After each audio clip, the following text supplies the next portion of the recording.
Did want to introduce our speaker, who I've had the pleasure of knowing for about 3 years now. Amazing. We actually met, but then reconnected at an event very similar to this, where, do you guys know Quorumorph Logic? Anybody ever heard of that, besides Derek? Well, he was speaking. He's a phenomenal guy. You should look him up later.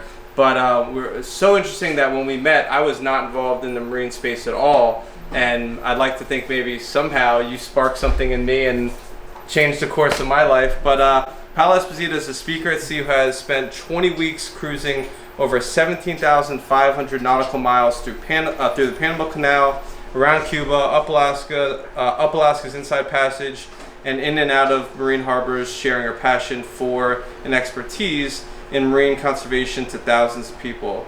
She's an on-camera personality in her own web series, Conservations with Paola, and along with her fiance, Pi, runs the media and communication studios Ola'pi Creative. However, the ripple of change she's created started from just one experience with the water. She's very knowledgeable, got her master's from NSU, and knows more about coral reefs than almost anybody I know. So without much further ado, Paola Espitia. Thank you. Hello.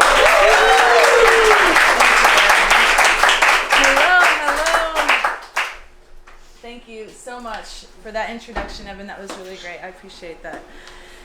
Well, I love talking about water. Of course, this is my element of choice. And there's something very interesting about water in general. It actually carries a lot of energy. If you think about it, water can both be fluid and flow freely, or it can have the powerful strength of a river. It can be both cold and hot. It can be soft and hard. And just by a single ripple, you can create a massive wave. Now, water is, of course, the source of life. And as a matter of fact, this is what our planet looks like from space. We look like a blue marble. And it's a good reason for this. We're actually 70% water, our planet is.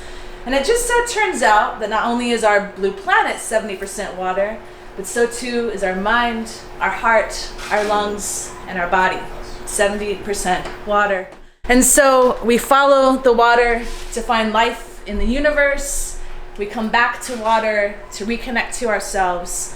And so it's a very real thing that we are actually water people. One of the things that I've learned is that every time that I speak, every time that I've had an opportunity to be in front of people and share my passion and my expertise, I've realized that it's led to something, that it's led to action, that it truly has been a real ripple effect that I've seen along the way. There was a woman in Alaska that I met, and she was a cultural ambassador for the local Tlingit community. Interestingly, Tlingit these are the people who are considered the people of the tides. They're so connected to water. They believe that when the glaciers calve, it's their ancestors speaking to them. They've seen the changes in the glacier action, and they've seen the melting. And there's one glacier in particular that we would always visit there in Alaska that used to be connected at the base of the mountain, but because the glaciers have receded so much, it no longer has that connection. And so the Tlingit people actually, when they talk about that glacier, it saddens them because they say that the glacier is no longer holding hands. But her role was to come on board and bring us into their culture and into their stories. And I had seen her speak before, and I noticed that she was in the audience one time when I was speaking about how water makes us happy, how water makes us better. This is one of the talks that I love to give. And the next time I saw her speak, something had changed. She was pouring forth with so much passion in her words. And she told her story very differently. And she told of the connection that she had to water specifically. And she told of how the people of the tides were now living amongst these changes that were happening up in Alaska. And it was a really powerful talk. And you could really see that the people in the audience, they weren't just there experiencing it, they were actually there hearing. They could actually hear her this time. They were hearing her words. And I joked with her, I said, oh, maybe they had their hearing aids turned up. But I said to her afterwards, I'm like, wow, that was such a beautiful talk. I could see such a big difference. Where is the change? What happened?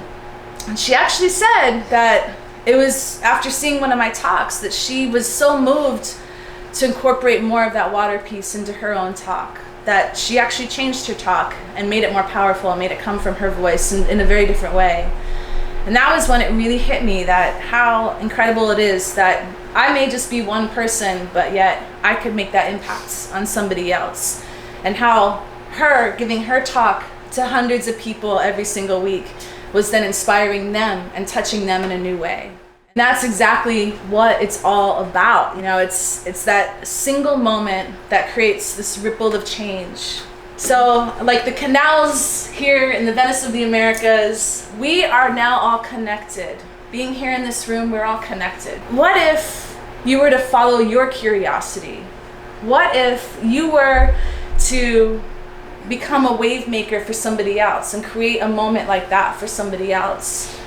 And what if we could each create just a single ripple that would produce a wave of impacts, not only for your family, your colleagues, your community, and maybe even the world?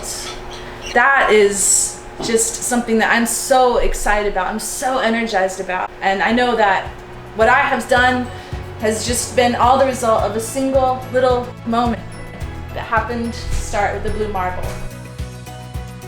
So consider, what is your blue marble and how will you start that ripple of change?